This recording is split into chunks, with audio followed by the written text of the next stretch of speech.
Drivers, start your engines!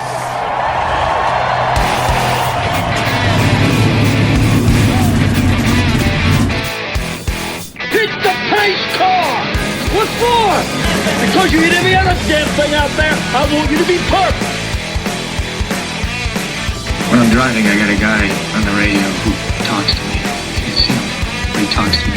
Well, I wanna be a race car driver. Pretty girls eating from my hand, yeah.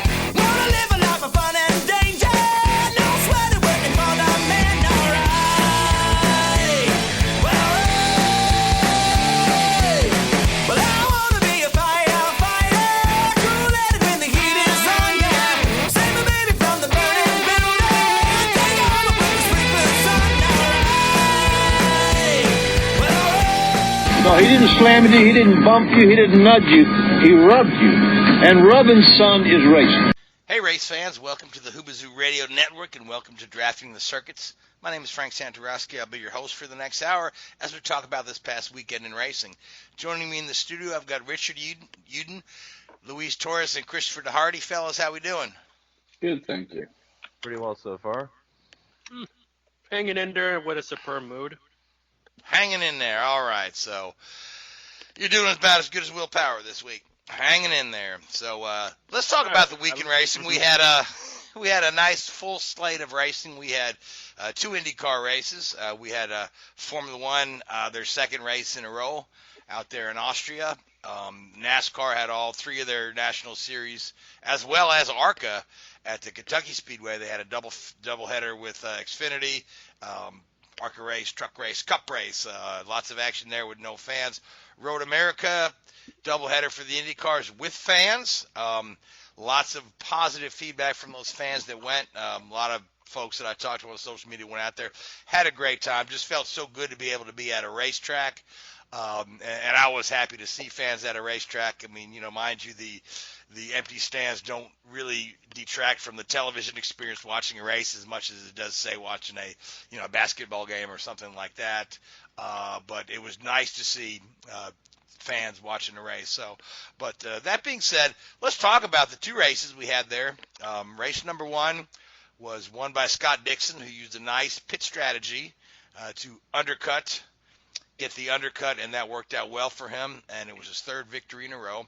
Now, Christopher, when you were on with us on the our IndyCar season preview program, you had mentioned that the addition of Mike Cannon to the Ganassi team, being Scott Dixon's race strategist, would guarantee Dixon the championship and make him practically unstoppable. So now with Dixon having won three in a row, and then the Ganassi team taking that the fourth win, Felix Rosenqvist won race two. Do you still stand by your assertion there? I sit by it. I'm not standing right now, but yeah, I absolutely believe that Scott Dixon will still win the championship. Michael Cannon is pretty much a game shark for those of you in the upper millennial generation. For a top tier driver, I mean, he's an absolute cheat code because he is a very good engineer. It's good to see him finally with a top team, and quite frankly, when you pair him up with Scott Dixon, it's almost not fair. Yeah, Dixon has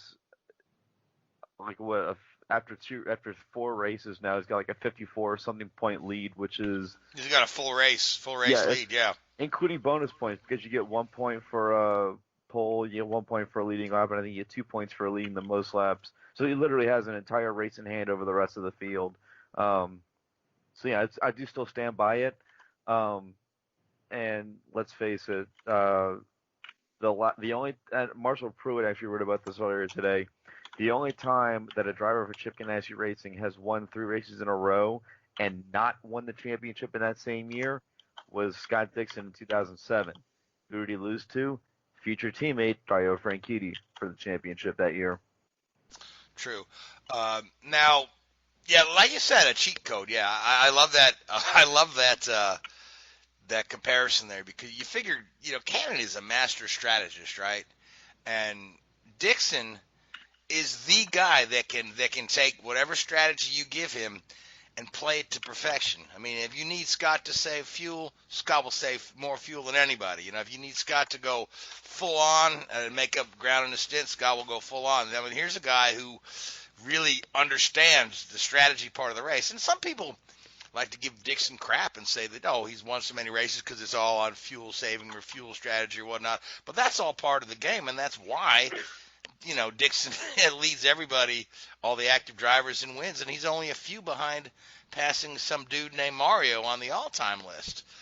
So, I mean, this, like you said, Every this driver has. Go ahead.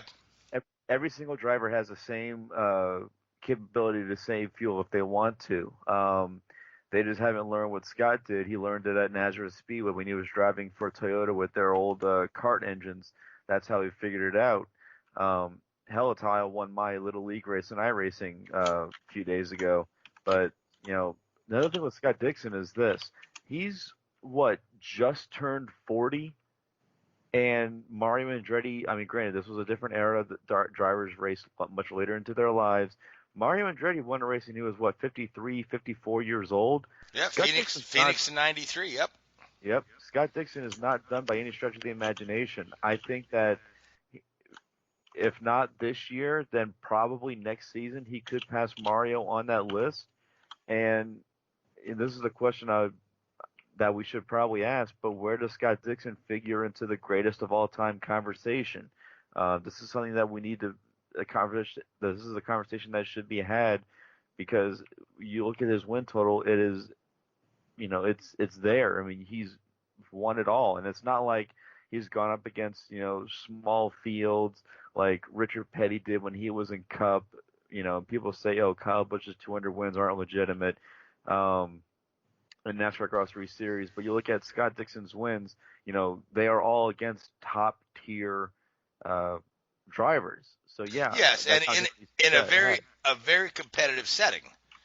Yep. You know, because you've got, so I mean, cause if you want to look at, say, like a Lewis Hamilton in his win total, well, he's had the dominant car for quite some time, and you know, and so that's, I don't know, I mean, you had to put an asterisk next to his name, but Dixon is competing against guys that could beat him on a regular basis, week in and week out. To be Lewis Hamilton, this is a funny stat that I saw earlier today.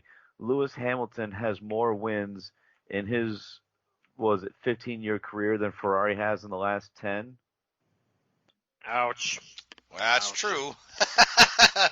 Ferrari are not clowns. That's they are true, the entire circus, but we'll get into that later on. Yeah, but when we talk about Dixon as he fits into the all-time stat, you're always gonna have the argument from the old timers that'll tell you the drivers today couldn't hold a candle to guys like Mario and AJ, and because those guys ran on the dirt and those guys raced NASCAR on their off weekends, and those guys did this and those guys did that, and they, you know, Scott they Dixon were won real men. 24 hours this year. So yes, they he did. So they can kindly shut up. Yes, they can kindly. And Dixon started on dirt too. You know what I mean? If Dixon wanted to jump into a dirt car, I'm sure that he would do quite well. But yeah, I mean that's the conversation that you'll get from folks that is, oh well, he's you know, right. So it's so hard to compare drivers from different eras. And blame exclusivity contracts, because a lot of, like, Roger Penske in his contracts with a lot of drivers straight up said, you will not race a sprint car as long as you are on my team. Thanks, Gary Bettenhausen. Yeah. So as also the death of Stefan Beloff really drew ire for Formula One teams to do anything, which is unfortunate too. But in all fairness, you wouldn't let your wife go off and, you know, date another guy, would you really? Oh, if I was in that situation, definitely no. You can't blame the team owners for wanting to look after their assets. No, you can't blame them all, because I mean, how many miss have you seen somebody get injured elsewhere and then miss? Huh? Jim Clark, yeah. Well, I mean, it's Tony like Stewart. It's like McLaren having a clause in the contract saying that their drivers can't ride motorbike. Oh wait, yeah. Yeah, isn't that how was it Montoya got hurt playing tennis? Montoya broke his shoulder. Yeah, playing broke his tennis. shoulder playing tennis. Yeah, because he wasn't on a You motorcycle. break your Yeah, shoulder so you're playing tennis if you're trying to ride a motorbike at the same time. all right. So, but Is that really what happened? Anyway, moving But on. anyway, aside That is- aside from Scott Dixon winning 3 in a row, coming into Road America, let's talk about some of the other stories coming out of Road America because both races were very entertaining. I mean, race 1 with the pit strategy, and then race number 2 started out with I think somebody compared willpower to a wrecking ball. Somebody else gave him the new nickname of Wild Bill, but I think he managed to, in the first couple of laps, take out Ryan Hunter-Reay, Graham Rahal, then get pushed back to the field. He didn't have anybody else to take out right there at the back, so he took out an advertising sign, and then still managed to work his way back up to the lead and make a decent day out of it. So, I mean, doesn't everybody have days like that when they're driving to work? You know, I mean, I have yes, that. It's yeah, just everything nothing goes wrong. right for you. Yeah, every light is red. So, but yeah, so but at the end of the day, I mean, it was Pato O'Ward who, oddly enough, when we were making picks, I picked Pato to win to win the second race because I felt like we'd have a first-time winner based on the fact that. Thanks, Frank. Yeah, and I told you I don't know how I was going to register this because as a Hispanic, I don't know. I've been waiting for a Hispanic to win one of these major races, but. Well, Pato's certainly shown that he's got the potential to do that. So, but O'Ward had a great day. Led from pole. Stayed in the thick of the hunt all day. Led the bulk of the laps, but the last pit stop they decided to take scuffed reds, which will probably get you several laps of very fast times. I think hoping to build a gap, but over time they deteriorate so quick. And Rosenqvist took. Sticker blacks on the last stint, that slower lap times but longer lasting tires, and that turned out to be the right call. In the final, the waning laps, Pato had no tires left, and Rosenqvist was able to kind of stalk him and get on by. And then we even had Connor Daly, who was lapped down right in the mix, running faster lap times than the leader. So but hats off to Pato and McLaren for putting on a great day and a good show. And certainly hats off to Rosenqvist. It seemed like his first win is a little overdue to see the many really good runs that he's had. And this guy's a future star of the series. Rosenqvist is. And again, that's another win for Ganassi right there. So The first win for the 10 team since Fontana 2014. Yes, that's ages ago. I feel old. I feel old when you say anything from in the mid 20 teens these days. But anyway, yeah, it's I describe what you just said. He just Pato ran out of tires, whereas Connor Daly was sitting fastest lap. Quite frankly, I saw a data board that compared Pato, Felix, and Connor. Connor had like the fastest lap of the whole entire enchilada. That shows you that even if you're in a position where down and out, you still got to haul it. And Connor did that. But my biggest concern when I was following is thinking Pato, I hope he's more wise than Robbie Gordon when it comes to lap traffic, because that's what cost Robbie Gordon a Sears Point win, worrying about a lap car instead of worrying about his own race. Fortunately, it didn't came down. It just ran out of tires for Pato. But great run for him. He's now, tied with Pagano third in the championship trail going to Iowa. You got a lot of youthful in that top 10. Oh, you sure do. Yeah, I believe Colton Hurd is second in points right now. Yeah. Mind you, he's a whole race behind Dixon. So, but let's talk about the Dale Coyne team, because they had a really nice weekend. And Dale Coyne is a team that we were kind of up in the air about because of the loss of the engineering talent between Craig Hampson and Mike Cannon, both leaving that team to go elsewhere. But Alex Palou, podium on day one, sixth place or seventh place on day two. Ferrucci, sixth place both days, so you've got 4 top 10s in the 2 races for the 2 cars there for the team that was supposed to fail now that they don't have their top guys. Of course, I've contended that the guys that they have right there worked closely with Cannon and whatnot, so that they've learned quite a bit. And great weekend for the Coyne team. What do you think, Chris? I like what they did. I think that Ferrucci could have had a top, 5 easily had he not had that issue with Dalton Kellett. But I mean, you can't blame him for that when it was just one of those unfortunate comings together on pit road. Although Palu really, really impressed me. I figured it would take him a little bit more time to, get used to, but he showed right away that he can absolutely hang with the big boys. I was really impressed with what he did with his pace, and that he wasn't intimidated by veteran drivers. No, that supercar or that Super Formula series that it come out of is a pretty solid series. You got to be pretty good to run well in that. So that was a nice hire on Dale Coyne's part there, and and Coyne's got a history of really nice hires. He's got a good eye for talent. Even though if that talent comes with money, it seems that more often than not, the money that comes with the talent with Coyne, unlike say Dalton Kellett, who's got money but really has proved to be a disappointment in his first 3 starts with Foyt. And this is Foyt, after showing so much promise in Texas with Kimball runner right there near the front, and now we're, 4 races in, and Kimball got a top 10 though. Yeah, Kimball got a top 10. That's been the highlight of their season so far, and Kellett has been pretty much last in qualifying and last on the track. Only finishing ahead of the guys that DNF'd. Yeah, which is the learning curve he has to get through and accept. When you mentioned about pain, I think that's probably one of the main reasons why he's there. Not just because he's had some experience, but also just spring sponsorship. Because of the ABC supply money going just only to the 500, to my knowledge.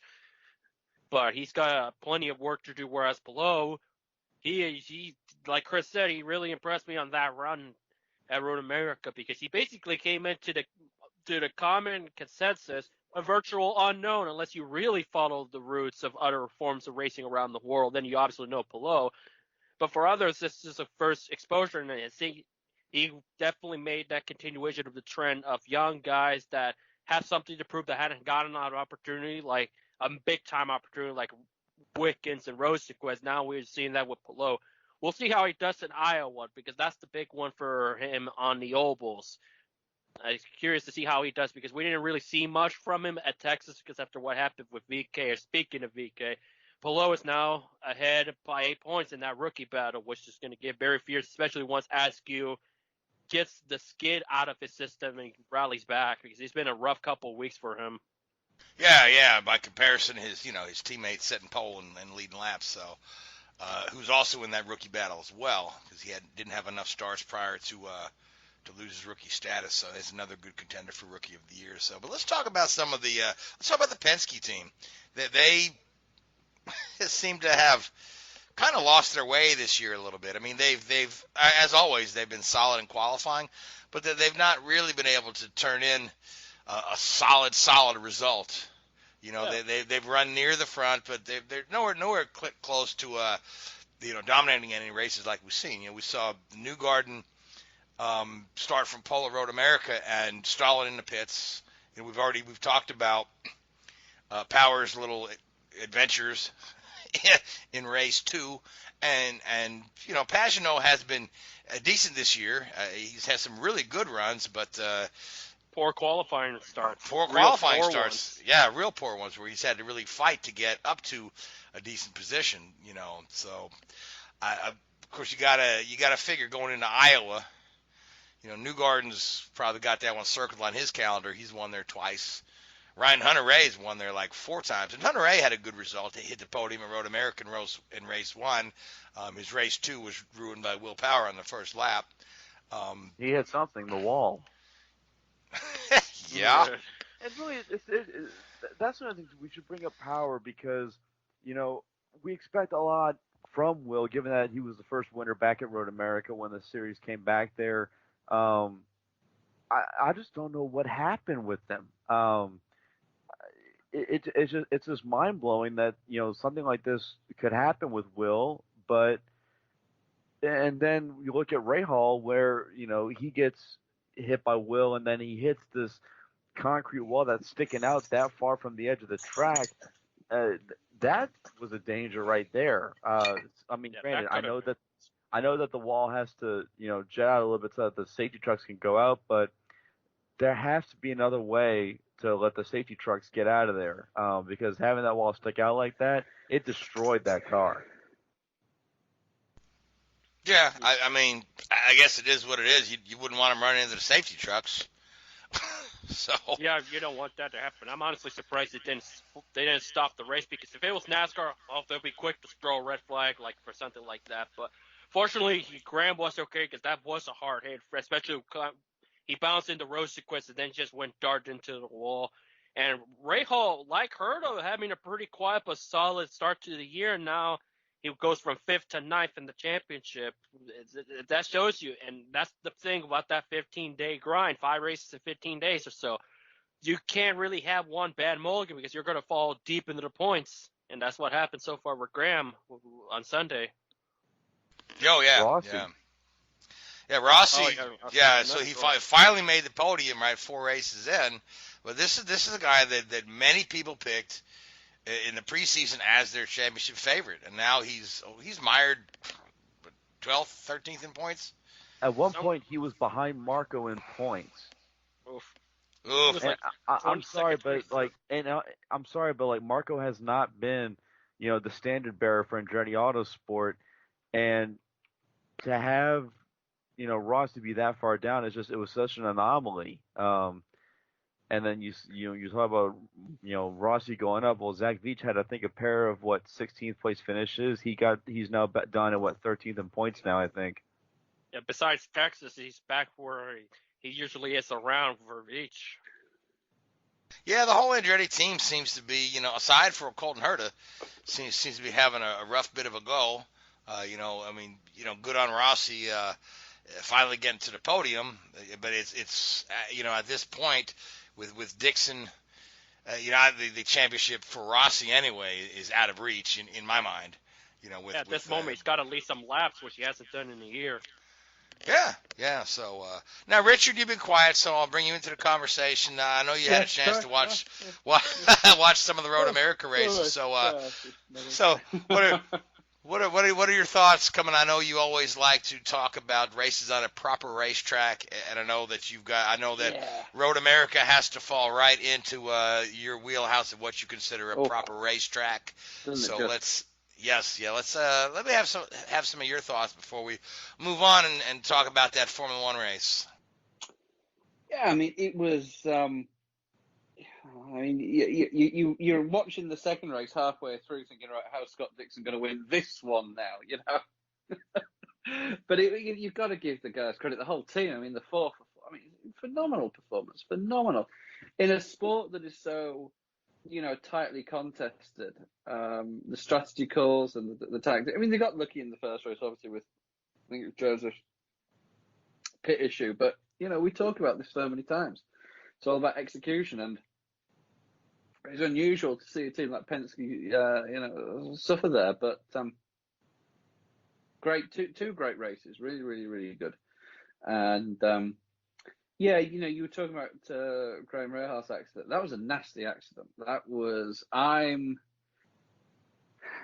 do worry still to this day about, and Road America is a great, what I would call old-fashioned style circuit, but I do still worry about some of the IndyCar circuits they go to and some of the safety features. I know they've done a hell of a lot of work with the car and the aero screen and whatever you want to call it, the cockpit or whatever you want to call it. I think they're doing a great job there, but you saw, I think it was Connor Daly in the first race, hurt his arm or his shoulder when he went off. And, I mean, Graham, he's a lucky lad, because that could have been serious impact, and it's just this little bit of jutting out wall, and there wasn't even a tire barrier there, never mind a Tech Pro barrier or anything like that. That scared me a little bit when I saw that. Obviously the FAA in Formula One have their categories and standards that they have to meet for their track safety, and I mean, I imagine that, unfortunately, the IndyCar levels aren't quite as high. But yeah, that was pretty scary. But the racing was great. You know, it was shoulders out, elbows out. You know, bit of bumping and banging and grinding. No, I thought it was really, really good. Really good show, yeah, especially in comparison to the prior race at the Indy Road Course where Dixon was 23 seconds ahead at the end, you know, which is you know, it's not horrible to see a guy dominate a race, but sometimes you want that little close bumping and banging, you know. You still do, you still do question it in a little bit, and I wouldn't want to say it leaves a sour taste in that, but you look at, you know, would those results been the way they'd been if they hadn't.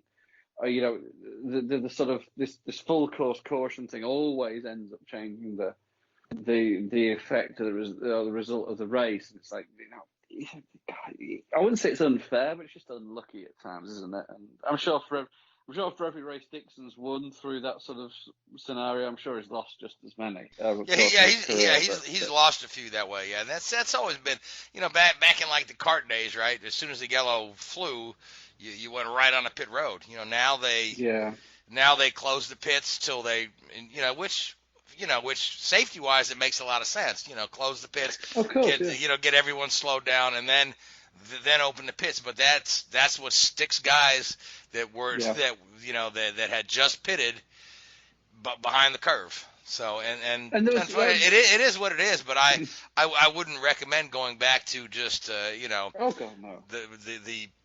know, by closing the pit, it you know, also gives the teams, you know, time to prepare for the stop, you know, because you had guys just coming in. So, but I mean, we talked about that last week as well, like how it used to be.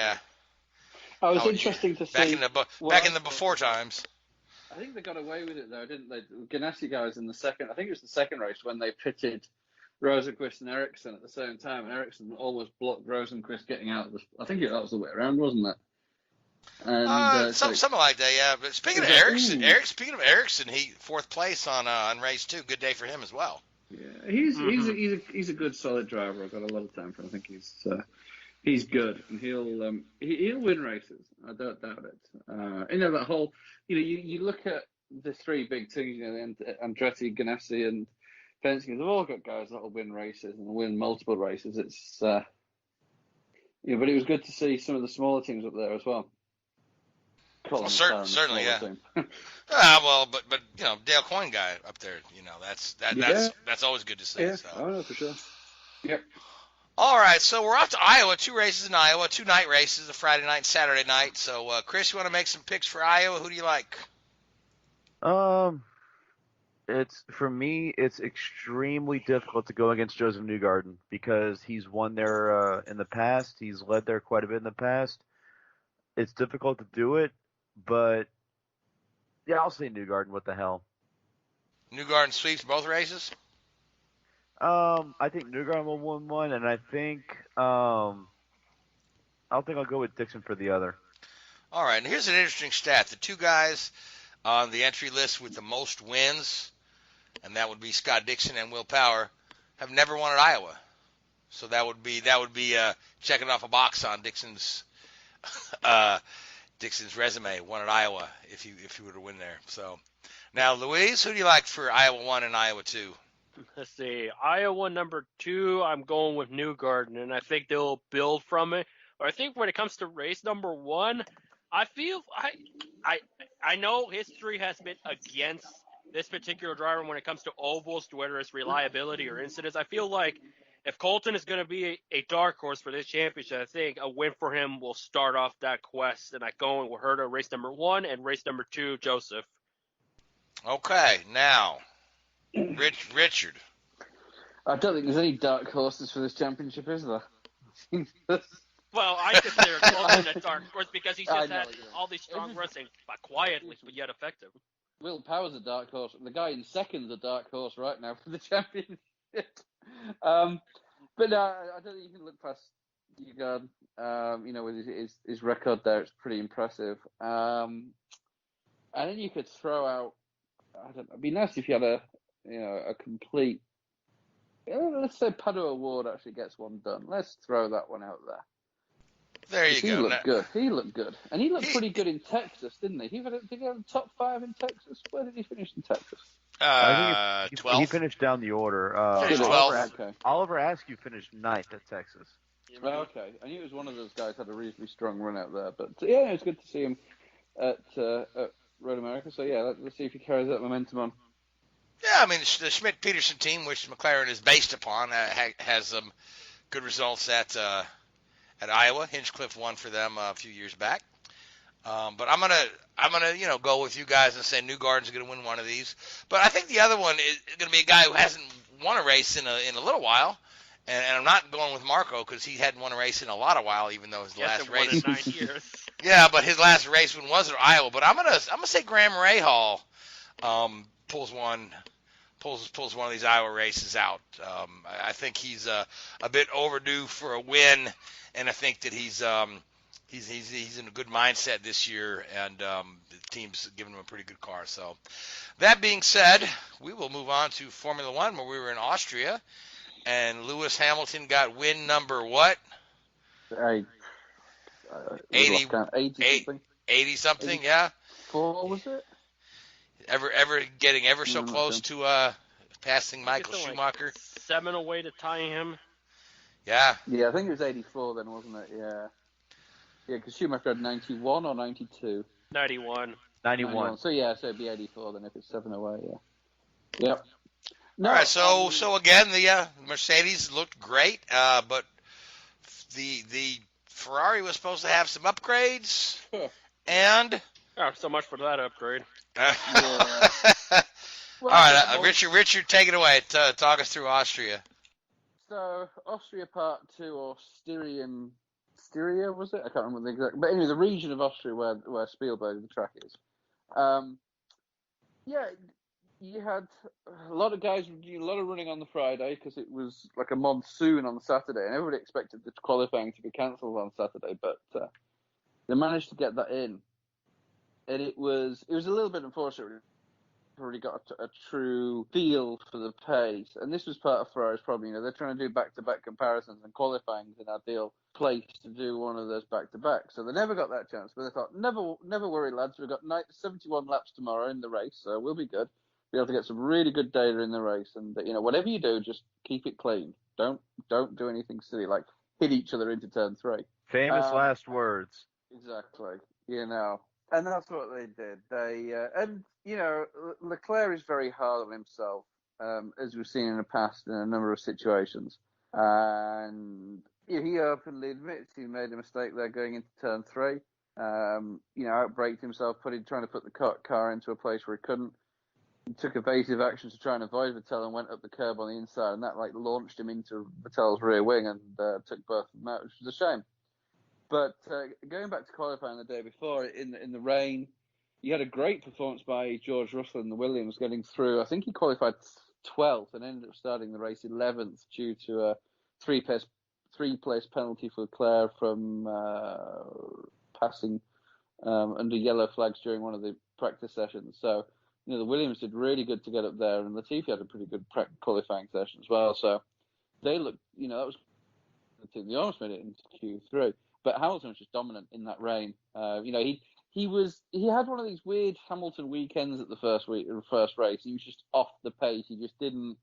I don't know. Something just didn't click. But this weekend, it was all Lewis. He clicked. He got into that rhythm. Qualifying, he was impressive, and the race he was just in control of. Nobody could really challenge him, and they brought home a 1-2, the Mercedes team, and business as usual, really, in many ways. It almost looks a little bit as if some of the other teams, Ferrari especially, Red Bull also a little bit. I'm not sure what's going on. They look as if they've sort of not dropped the ball, but something's missing. You don't think they've unlocked the potential. It could very well be that they've actually put a lot of effort into what was the 2021 regulations, what's now the 2022 regulations. So it could be that they thought they'll sacrifice one season for better performance in 2021, and now they've ended up sacrificing 2 seasons, which is unfortunate, but understandable given the current circumstances. So, that Mercedes looks very, very, very impressive. the other big news to come out of the weekend really is that Renault have launched a complaint against the Racing Point. They've picked specifically the brake ducts, saying that the Racing Point brake ducts for 2020 are identical to the brake ducts from the W10, which was last year's Mercedes Challenger. So, and the stewards have agreed to look at it. Again, we talked about this a little bit in the past. How now, the FIA Louise, you wanted to talk about this a little bit, right?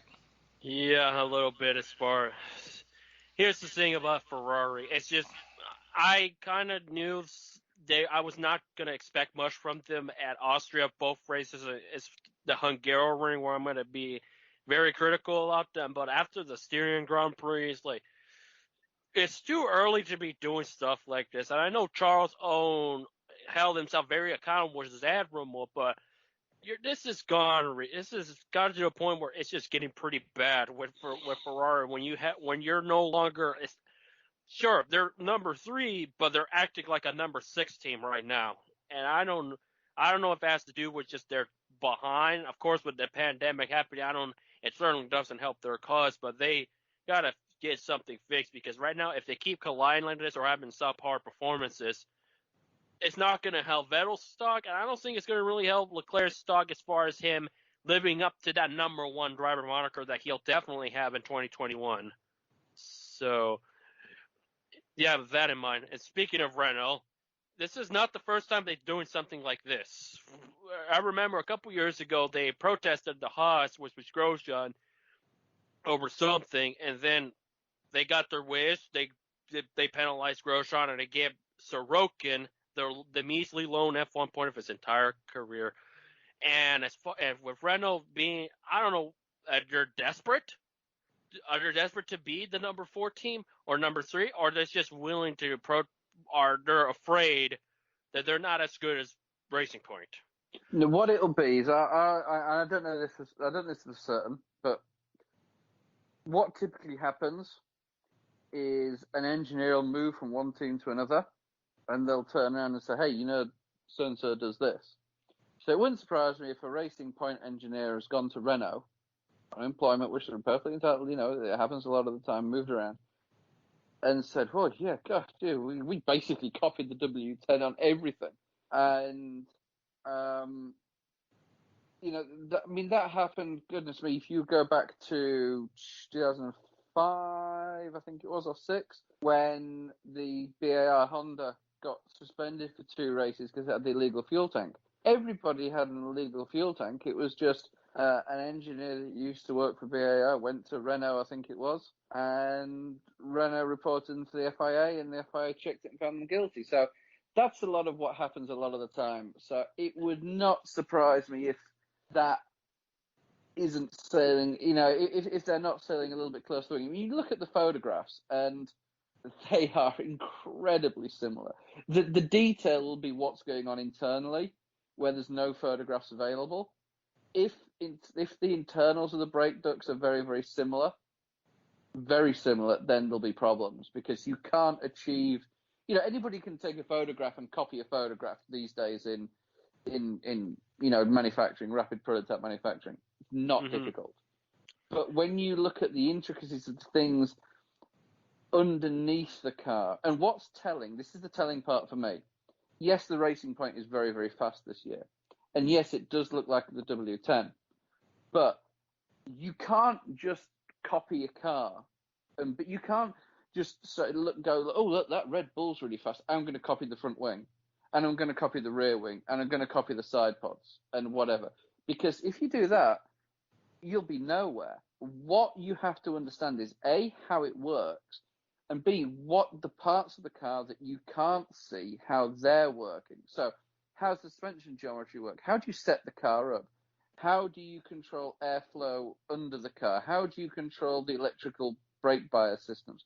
All of these things which you need to know to make a car fast, and need to understand how the car behaves. Because race cars are like organic things in many, many ways. There's so many variables and intricacies on paper something may work, but it just doesn't quite work that way.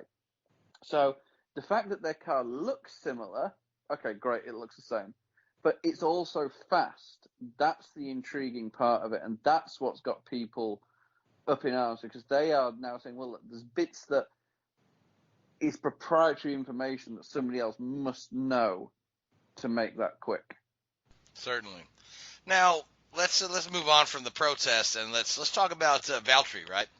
So with his second place, he's now leading the points, 2 races in.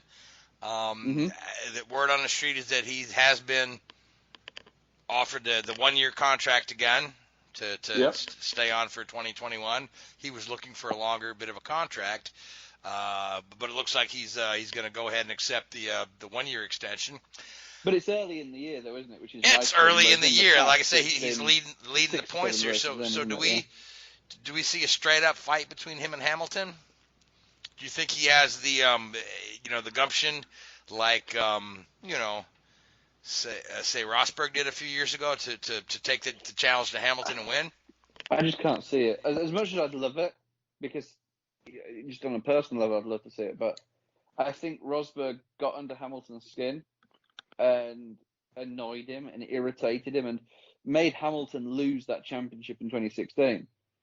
And Rosberg was a great driver as his Bottas, but they're not on the same level as Hamilton. The only reason Rosberg won 16 was because Hamilton lost it, and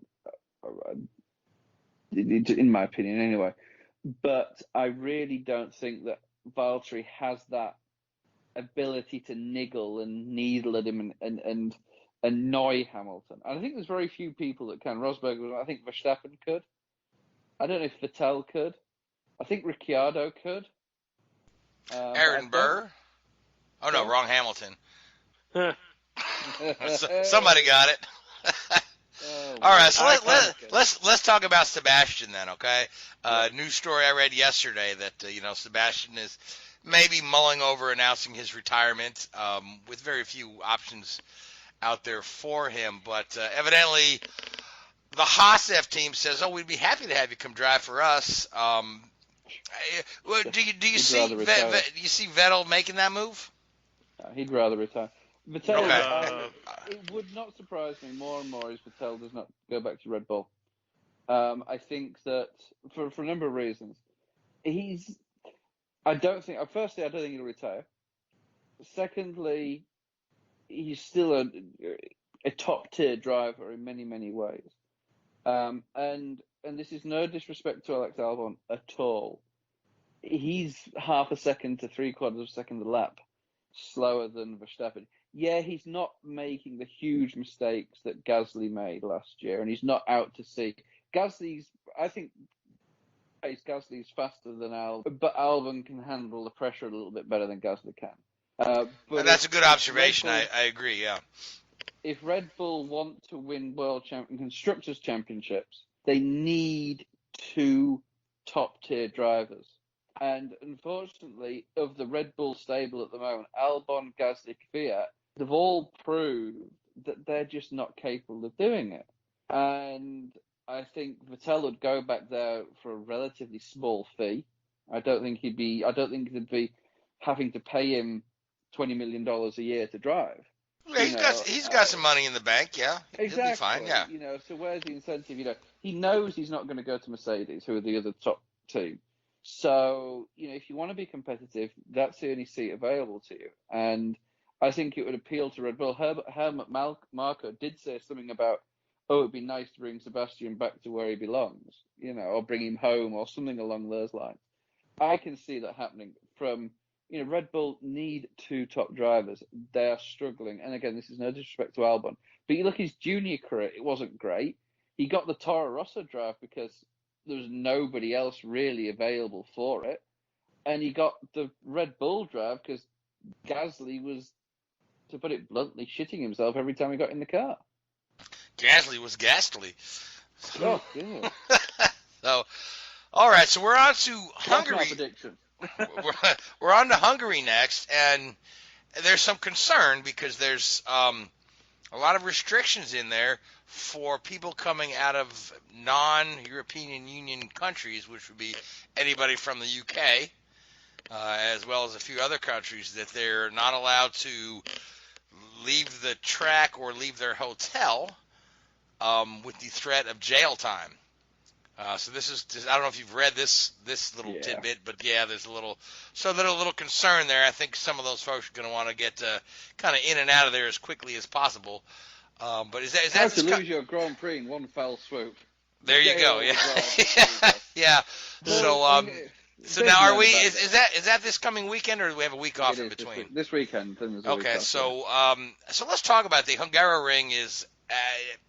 It produces very processional racing. Yep.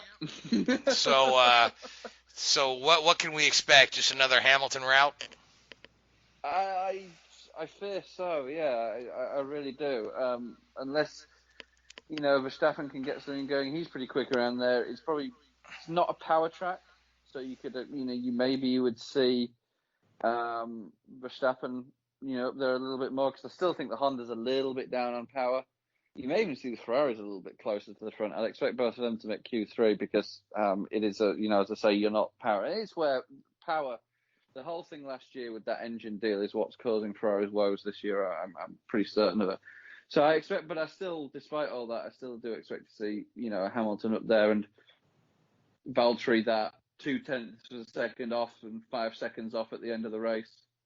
Yes, and Lando Norris again, driving his heart out in a car that's a bit off. Yeah, so yeah, Lando Norris is really he's been the most exciting guy to watch all year. Oh, I mean, you look at the future of racing, with these Leclerc, Norris, Russell. There's some great young kids coming through right now. I mean, and Max Verstappen, he's not exactly old, is he? But those 3 or 4 guys, we're going to be talking about them for 15, 20 years. And it's a great prospect for the future of the sport. Certainly. So you're going with Hamilton. Christopher Luis, somebody's got to, yeah.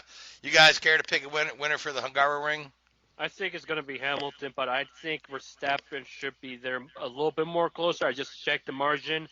17 seconds. I don't think it's going to be 17. I think it's going to be a little bit more closer than that, but I think it's going to go to Hamilton for this one, but not in a dominant way, to say the least. Okay, so Hamilton by 10 seconds. Gotcha. All right, Yep, Christopher. I'll say Bottas. And Chris, I'm going to go with you. I'm going to say Bottas wants to take this fight to Hamilton. This is he's leading the points. He doesn't want to go down from there. So all right. So Kentucky hosted NASCAR, all the series. The Xfinity's had a doubleheader. Both of those were won by Austin Cindric. And Austin Cindric's an interesting guy. I followed Austin's career just because Austin's dad, Tim Cindric, who's the president of Penske Racing, is Austin's a bit. I'm a bit friendly with Tim Cindric, so we talk a little bit here and there. And it's interesting because Austin started out his career in like Bandoleros, which would have been like, take him on a circle track career. But then he did Skip Barber, and he ran Formula 2000 for a couple of years, ran for Michael Andretti, ran for Augie Pabst, and then switched gears to run NASCAR trucks, and then worked his way into Xfinity. But interesting enough, I was reading a couple quotes from Austin, and these were from a few years ago, and he had said that his lifelong ambition is to race in the Indy 500, and his favorite race is the Indy 500. But he soon realized that his path to the Indy 500 was going to have to go through NASCAR, and I was actually reading that on the heel of him winning the back-to-back races and wondering, what is he thinking? Now, Chris, you still with us, or did you step away? I'm still here, but I didn't watch any NASCAR racing during the weekend. Right, but we're talking about Austin Cindric and his early career and his thought that his NASCAR career would lead him to the Indy 500. So yeah, I don't agree with the logic. If you wanted to go through the 500, you should go through the road to Indy. The fact of the matter is that going to the Indianapolis 500, you need to go through open wheel. And going through NASCAR, it doesn't make sense. I mean, the only way the disciplines cross over is if you go from open wheel to NASCAR, is if you're going through like USAC, because USAC is a good training ground for NASCAR. Certainly, yeah. So I don't know what Austin Cindric's thinking, but at the end of the day, his Xfinity career got a huge boost by taking back-to-back wins at Kentucky. And Kentucky, with the package that they're running, has produced some snoozer races. It's hard to once the leader gets into clean air, it's hard to pass. It's hard to pass that leader, and we've seen, recently, a couple of years ago, Truex winning by a large margin a few years ago, and some of the races have been snoozers, but the Cup race itself was pretty much a snoozer for most of it until we had a couple of green-white checkers at the end there and cautions to bump the field.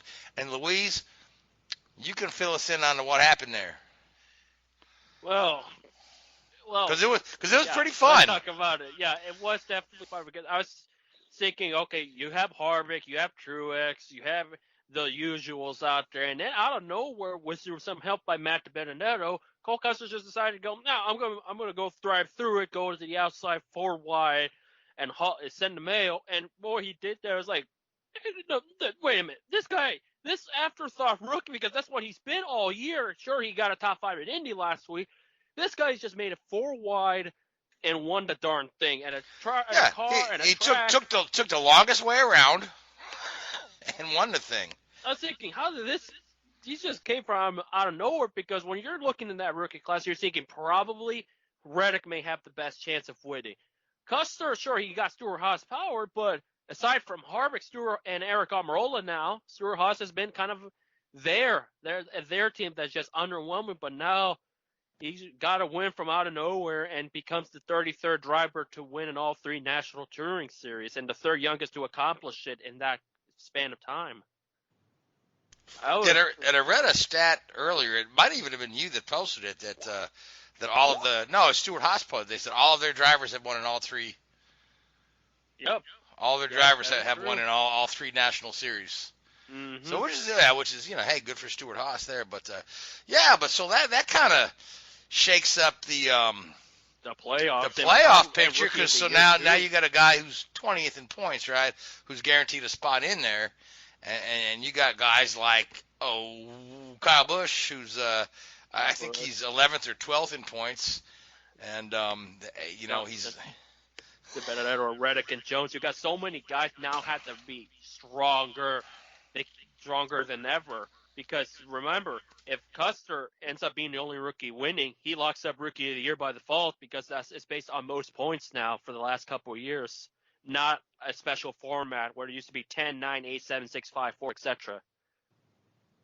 So easily he could steal. He could have, depending on how this next couple months goes, he probably might have stole Rookie of the Year from Reddick because of the current system that they go by.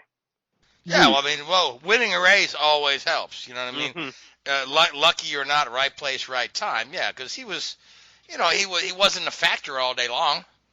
It's not like he led a bunch of laps. He was right place, right time on the green-white checker. Yeah, and it's not a rookie-friendly track either. No, it's not. No, it's not. As a matter of fact, there's only ever been one top 10 by a rookie or something, wasn't there? Yeah, Eric Jones a couple years ago.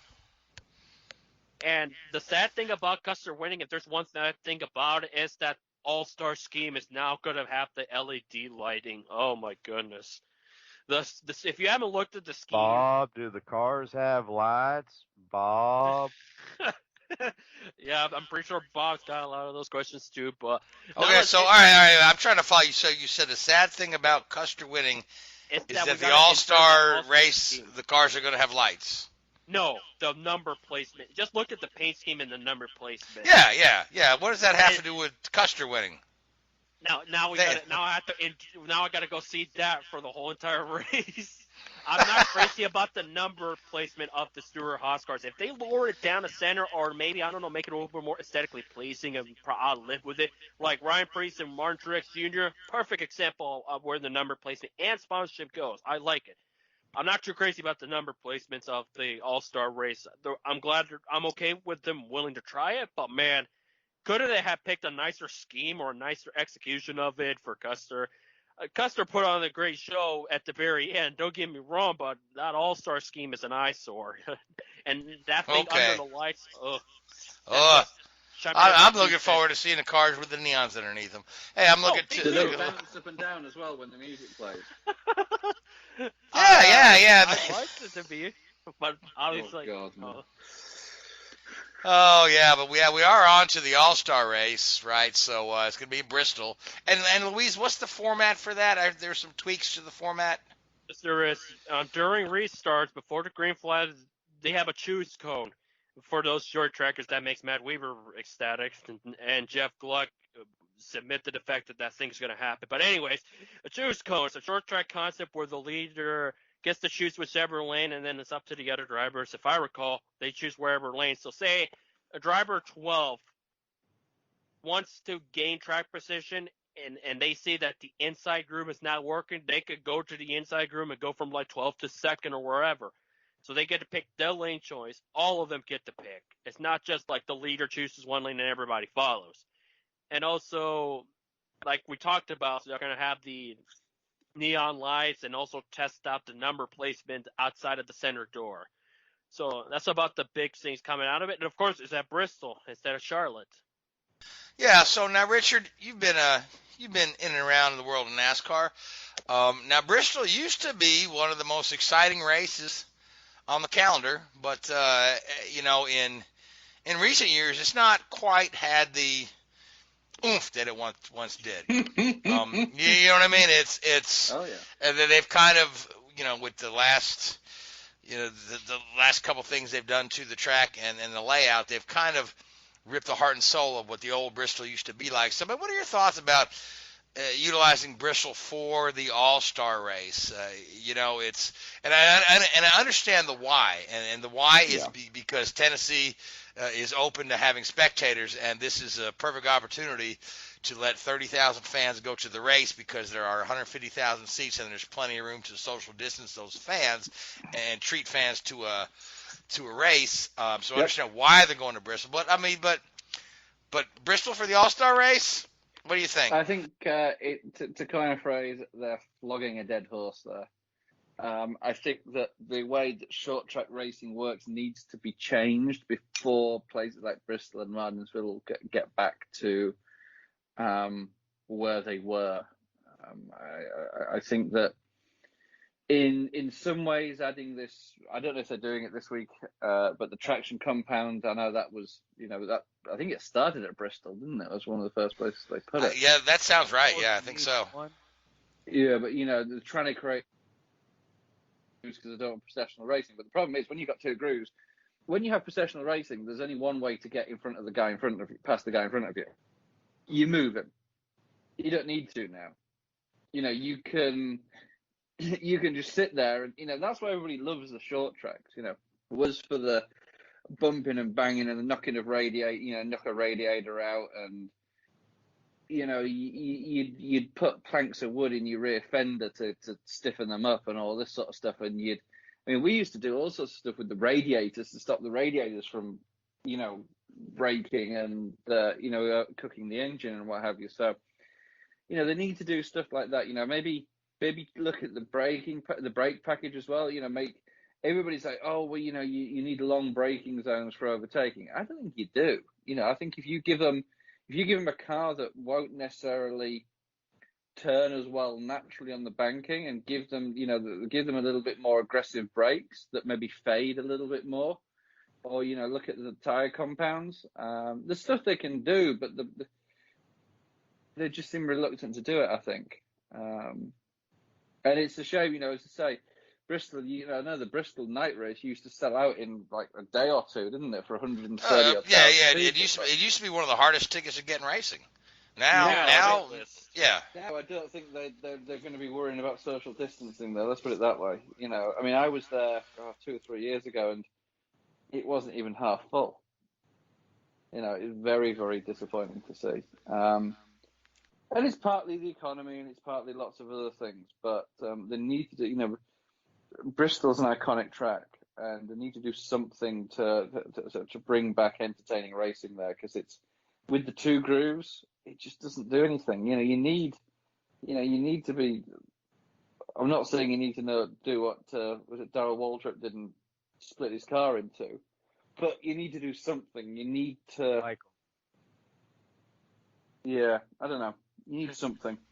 Yeah. If you remember the Bristol races from the 70s through the 90s and into the early 2000s, was again, like that was the hottest ticket in racing, and then night race especially was so much fun, and there were so many wild and crazy finishes. Golly, I remember Terry Labonte in Winner's Circle with his whole front of his car smashed up and the radiator spewing steam as he's down in the Gatorade and celebrating the win. It had that big game feel, like a big college football gridiron feel back in the day, and that's when I look back at the older races, I just felt like that vibe was there. Now, and I agree with Richard, they got to do some things. Who knows how the All-Star race will pan out? I thought the one that we had about a couple months ago wasn't that bad, one of the more better ones in recent memory, but we're talking about a night race at Bristol. We got to see how it unfolds with that kind of format and see how it goes. That's all I got to say about that All-Star race coming up. All right, so All-Star race. Actually, by the time the show airs, the All-Star race will be said and done, but we'll talk about it next week. But till then, we are out of time. So I want to thank you, Christopher, and Richard and Louise. Appreciate talking to you guys. I want to thank Hoobazoo Radio Network. I want to thank iHeartRadio, Spreaker, and Google Podcasts. And I want to thank all you folks that tune in and listen to us. Until next week, good night.